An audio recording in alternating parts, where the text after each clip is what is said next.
ஆனால் நம்முடைய பகவத்கீதையை படித்து மற்றவர்களுக்கு உபதேசித்தது மட்டுமல்லாமல் பகவத்கீதையுடைய அடிப்படையிலே தன்னுடைய வாழ்க்கையை அமைத்துக் கொண்ட கேப்டன் ஐயாவுடைய வாழ்க்கையிலே இது பலமுறை இது போன்ற இடர்கள் வந்த போதும் அவர்கள் திரும்பி பார்ப்பதில்லை.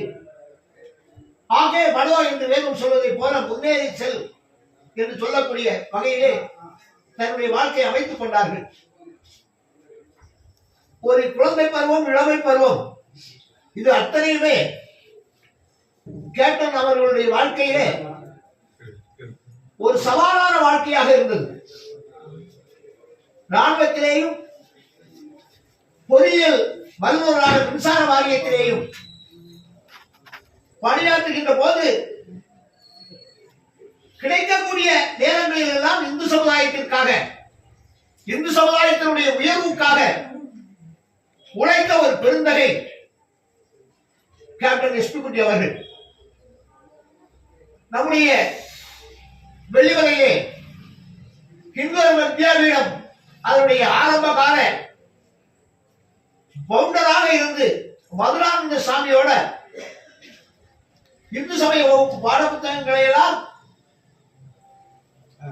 ஏற்பாடு செய்து நம்முடைய மக்களுக்கு வாரி கொடுத்தவர். எழுத்தால், சொல்லால், செயலால், தன்னுடைய உழைப்பால், தன்னுடைய பேச்சால் தேசபக்தி நாடி நரம்பெங்கும் ஏற்படக்கூடிய வகையிலே தன்னுடைய வாழ்க்கையை அமைத்துக் கொண்டவர் கேப்டன் எஸ் பி குட்டி ஐயா அவர்கள்.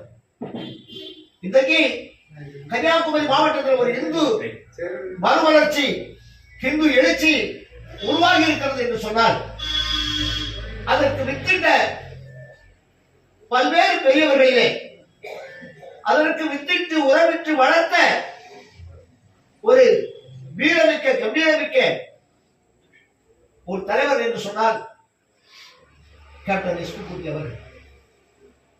பல்வேறு காலகட்டங்களிலே அவரோடு நாங்கள் பணியாற்றி இருக்கிறோம். அவர்களுடைய சொல், செயல் இத்தாவளியிலே பகவத்கீதை வகுப்பு நடத்துகின்ற போது ஒரு நாளைக்கு ஒரு ஸ்லோகம் தான் போவோம். வாரத்துக்கு ஒரு நாள் தான் வகுப்பு. ஒரு ஸ்லோகத்துக்கு மேல போவார். ஸ்லோகம் ஒன்றுதான், ஆனா 2 மணி நேரம் வகுப்பு. அதாவது என்னை போல் மாறிவிடு, என்னை போல் மாறிவிடு என்று சொல்வதை போல பட்டையை தீட்டி தீட்டி தீட்டி எல்லோருக்கும் ஞான பசி எடுக்க வேண்டும் என்பதற்காக அறிவு தாகத்தை நம்ம எவ்வளவோ ஆய்வு பண்ணுவோம். ஆனாலும் கூட நம்முடைய பகவத்கீதையுடைய சிந்தனையை எங்களுடைய உள்ளத்திலே பதிய வைத்த மகா புருஷர் கேப்டன் எஸ் பி குட்டி அவர்கள். வையத்துள் வாழ்வாங்கு வாழ்பவன் வாழ்வுரையும் தெய்வத்துள் வைக்கப்படும் என்று சொல்வார் வள்ளுவர் பெருந்தகை. வையத்திலே தன் வாழ்நாள் முழுவதும் இந்த நாட்டினுடைய உயர்வுக்காக உன்னதமான மனிதர்களை தன்னுடைய படைப்பால் உருவாக்கியவர் கேப்டன் எஸ் பி குட்டி அவர்கள். மற்றவர்கள் கிண்டல் பண்ணாலும் கூட அதெல்லாம் பற்றி பொறுத்துக் கொள்ளாமல், அதெல்லாம் பற்றி கண்டுகொள்ளாமல், அதையெல்லாம் கடந்து சென்று இந்து சமுதாய பணி, அதுதான் தேசிய பணி, அதுதான் தெய்வீக பணி என்று வாழ்ந்து காட்டி மனதிலே சமநிலையிலே தன்னுடைய மனதை வைத்து அர்ப்பணமான ஐயா கேப்டன் எஸ் பி குட்டி அவர்களுடைய ஆன்மா நம்மளாம் கவலையே பட வேண்டிய தேவையில்லை. அது இறைவனோடு பிறவா பெறுதலை இணைந்து இறைவனோடு இரண்டர கலக்கக்கூடிய ஒரு வாய்ப்பு உண்டு. அது இல்லாமல் இறைவன் அதை செய்வார். அவருடைய உழைப்பு அத்தகைய தன்னலம் கருதாத உழைப்பு. என்னை கொண்டவர்களுக்கெல்லாம் ஒரு உத்வேகமாக, ஒரு குருவாய், ஒரு தந்தையார் மற்றவர்களுக்கெல்லாம் எப்படி உதவி செய்கிறார்கள் என்பது எனக்கு தெரியாது. இந்த அளவுக்கு இன்றையெல்லாம் ஒரு குழந்தையாக பாவித்து நாங்கள் துன்பப்படக்கூடாது, நாங்கள் கஷ்டப்பட்டு விடக்கூடாது என்பதற்காக மரண தருவாயில் வரைக்கும் அதை பற்றியே அப்படி செய் இப்படி செய் என்று எங்களுக்கெல்லாம் ஒரு உத்வேகத்தை கொடுத்து வழிகாட்டியாக எங்களுக்கெல்லாம் ஒரு உத்வேகத்தை கொடுத்து நல்ல ஒரு வாழ்க்கை அமைவதற்கு காரணமாக இருந்தவர். அதாவது மரணம் என்பது எல்லோருக்கும் வரும். சொல்றேன், எங்க அப்பா இறந்த போது கிட்டத்தட்ட 20 வருஷம் இருக்கும், 18 வருஷம். அந்த நேரத்தில் அவங்க பகவத்கீதையில ஸ்லோகங்கள் எல்லாம் சொல்லி இருக்கும்போது ஆத்மசாமி பிரார்த்தனை அவங்களுடைய அந்த அவரோட சேர்ந்த காரணத்தினால நமக்கு ஒரு மரணம்ங்கிறது கடந்து போகக்கூடிய ஒரு பகுதியாக நமக்கு தெரியும். இப்போ மரணத்தை பற்றி நமக்குலாம் பெருசாக கவலை இல்லை. எப்படி இளமை பருவம் பகவத்கீதை சொல்ற மாதிரி குழந்தை பருவம், இளமை பருவம், ஒரு வானப்பிரஸ்தம், சன்னியாசம், முதுமை பருவம் இதெல்லாம் இருக்கிறதோ மறுபடி பிரிவி ஜனனம் புனரபி மரணம். ஆனா எல்லோருக்கும் அவங்க நன்மை தீமைக்கு ஏற்றவாறு பிறவி இருக்கும் என்று பகவான் சொல்கிறார்.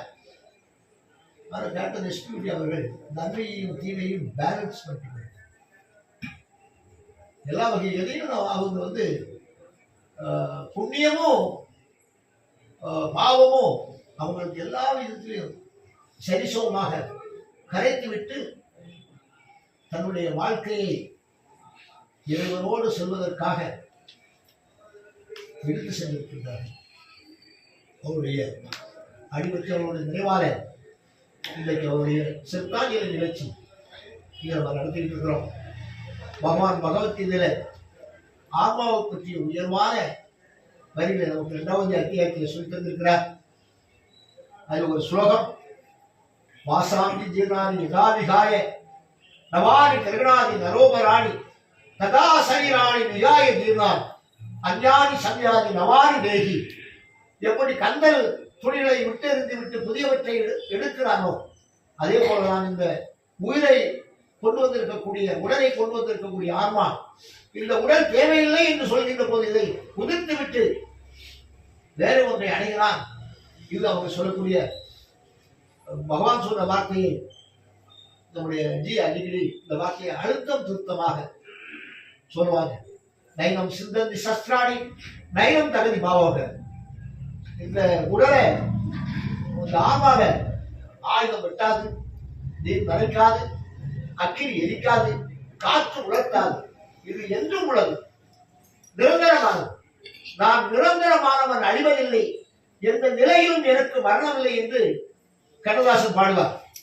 அதனுடைய அடிப்படையிலே எழுத்தாளருக்கு என்றுமே அழிவது. எழுத்தாளன் வாழ்கிறார்.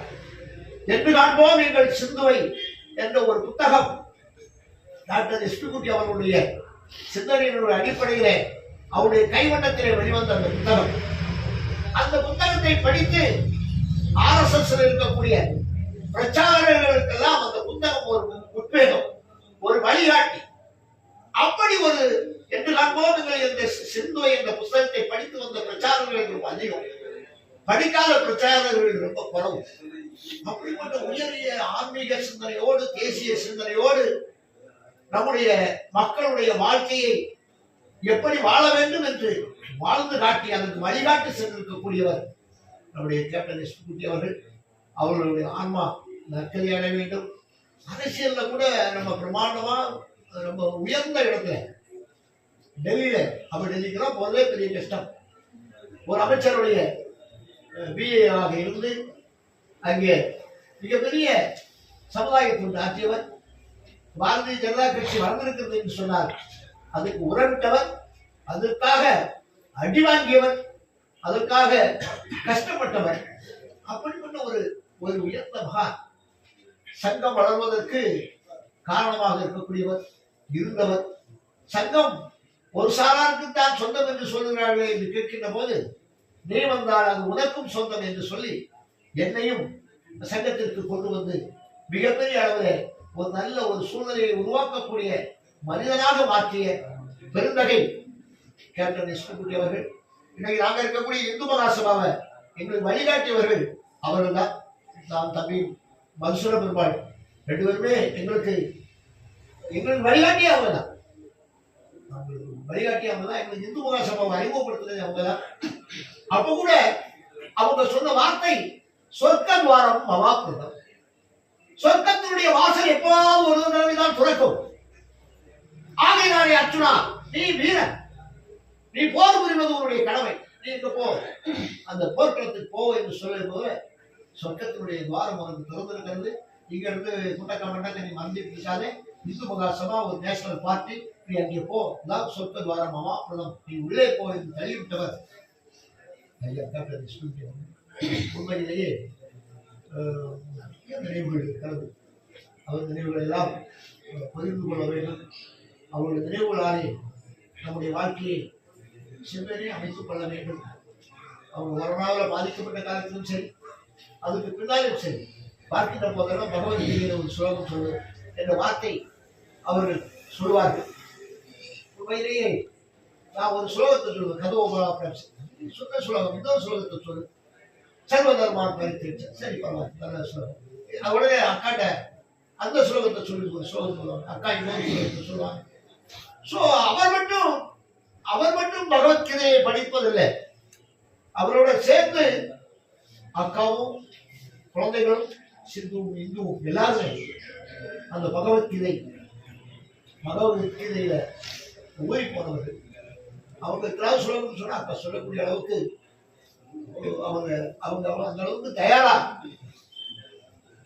அப்படி இருந்தாங்க, இருந்துட்டாங்க. உண்மையிலேயே ஒரு உயரிய சிந்தனையுடைய கேப்டன் எஸ்பிகுட்டி அவங்களுடைய ஆன்மா எல்லாம் அல்ல இறைவனுடைய பாதார விதங்களிலே நிலைப்பார்ந்து அடைய வேண்டும், பிறவா பெருந்தலை அடைய வேண்டும். அந்த பிறவி பெருங்கடல் நீந்துவர் நீந்தால் இறைவனை சேராதான்னு சொல்லுவாங்க. எல்லா விஷயத்திலும் அவர் கடந்து போயாச்சு. எல்லா வகையான இன்பமும் அவருக்கு தெரியும், எல்லா வகையான துன்பமும் அவருக்கு தெரியும். கஷ்டப்படுபவர்களுக்கு உதவி செய்கின்ற போது இறைவனை நோக்கி முன்னேறுகிறோம் என்று சொல்வதற்கு எஸ்பிகுட்டி ஐயா ஒரு உதாரணம். எனக்கு ஒரு 25-27 வருஷம் 30 வருஷத்துக்கு பிறகு செல்லில் ஆஸ்பத்திரியில் நான் சிரமப்பட்டு இருக்கும் போது அக்கா எல்லாரும் வந்து கூடவே இருந்து எல்லா வகையிலும் உதவி செய்து, பொருளால் உடலால் உழைப்பால் உதவி செய்து அவங்க நமக்கு உதவி செய்தவங்க மறக்க முடியாது. என்ன கொண்டாருக்கு ஓய்வுண்டா ஓய்வு செய்தி கொண்ட ஒரு மகற்கு தலைவன் சொன்னா தலைவனுடைய தகுதி அப்படி நிறைய கேஸ் இருந்தது. கேஸ்ல கூட எப்படி இருக்கிறது என்ன இருக்கிறதுன்னு சொல்லி நான் இருந்த இயக்கத்துல கூட கேட்க மாட்டாங்க சார். கேட்டு அதுக்கு வேண்டிய உதவிகளை செய்வதற்கான ஒரு முயற்சி.